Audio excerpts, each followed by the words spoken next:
ini bukan sekedar penghargaan dari institusi, ini bukan representasi dari penghargaan bagi negara, tetapi ini adalah bukti bahwa kita yang naik pangkat hari ini telah mendedikasikan hidupnya untuk bangsa dan negara ini melalui TNI. Karena kita mampu mengemban amanah itu dengan baik, karena kita mampu melaksanakan dan menjaga sumpah kita dengan baik, yaitu menjadi tentara.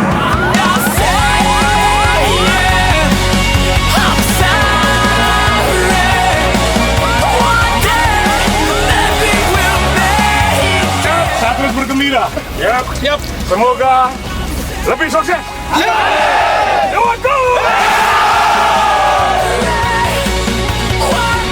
Perjuangan panjang untuk mencapai periode kenaikan pangkat ini tentu saja karena dikawal dengan istri-istri yang setia, istri-istri yang mendukung tugas suami di medan juang. Ucapan selamat kepada yang naik pangkat.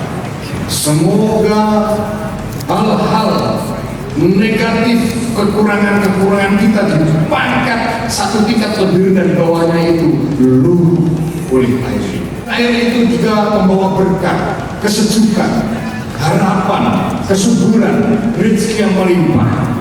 Itu sudah sebagai ucapan syukur bahwa kita akan melangkah dengan pangkat yang baru ini dengan lebih baik untuk diri kita, keluarga kita, satuan kita, TNI kita, bangsa dan negara kita. Untuk mengingatkan bahwa menjadi